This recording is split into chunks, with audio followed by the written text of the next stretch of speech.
আচ্ছা, আপনারা ইতিমধ্যেই জানেন যে আপনারা যখন এনপিসিআই ওয়েবসাইটে এসে আপনি আপনার যে ডিবিটি লিঙ্ক সেটা চেক করতে যাচ্ছেন, সেক্ষেত্রে কিন্তু আপনার সামনে এই যে এনপিসিআই ব্যবসা সেটা কিন্তু এখানে ওপেন হচ্ছে না। তো আজকের এই ভিডিওতে আমরা জানবো যে উইদাউট এনপিসিআই ওয়েবসাইট অর্থাৎ এনপিসিআই ওয়েবসাইট ছাড়া আপনারা কীভাবে দেখবেন যে আপনার কোন ব্যাংকে ডিবিটি লিঙ্ক রয়েছে। তো এর জন্য আপনারা কী করবেন, আচ্ছা এই ওয়েবসাইটে আসার পর আপনাকে কী করতে লাগবে, আপনারা দেখতে পাচ্ছেন এখানে মাই আধার লেখা রয়েছে, এখানে আপনি ক্লিক করবেন।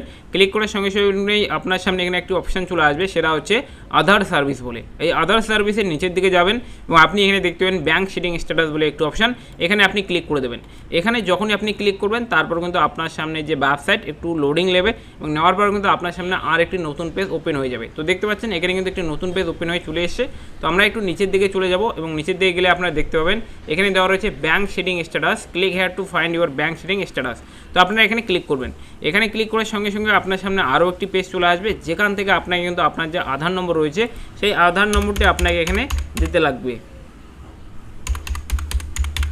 তো আধার নাম্বারটি দিয়ে দেবেন, দিয়ে দেওয়ার পর যে ক্যাপচাটি আপনাকে নিচের দিকে আসবে সেই ক্যাপচাটি আপনি এখানে লিখবেন। তো আমি আমার যে ক্যাপচা সেটা আমি এখানে লিখে নিলাম। লিখে নেওয়ার পর লগ ইন উইথ ওটিপিতে ক্লিক করব। যখনই আমরা লগ ইন উইথ ওটিপিতে ক্লিক করব, আমাদের যে রেজিস্টার্ড মোবাইল নাম্বার রয়েছে সেখানে একটি ওটিপি চলে আসবে এবং সেই ওটিপিটি আপনি এখানে কিন্তু লিখে দেবেন। লিখে দেওয়ার পর সিম্পলি আপনারা লগ ইন বাটনে ক্লিক করবেন। যখনই আপনি এই লগ ইন বাটনে ক্লিক করবেন তারপর কিন্তু আপনার সামনে এমন একটা ড্যাশবোর্ড চলে আসবে, অতএব আপনার যে আধার সেটা কিন্তু এখানে লগ ইন হয়ে যাবে। দেখতে পাচ্ছেন আমার আধার এখানে লগ ইন হয়ে গেছে। তারপর আমরা একটু নিচের দিকে যাব এবং দেখতে পাচ্ছেন ব্যাঙ্ক সেটিং স্ট্যাটাস বলে একটি অপশন, আপনারা এখানে সিম্পলি ক্লিক করবেন।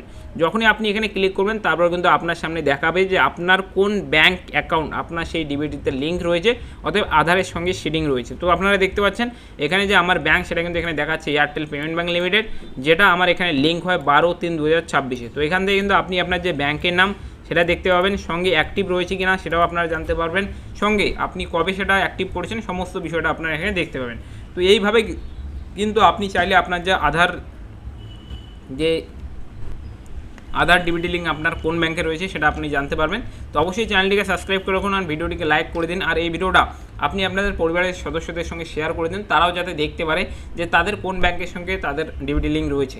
তো চলুন দেখা হচ্ছে পরের ভিডিওতে নতুন কিছু আপডেট নিয়ে।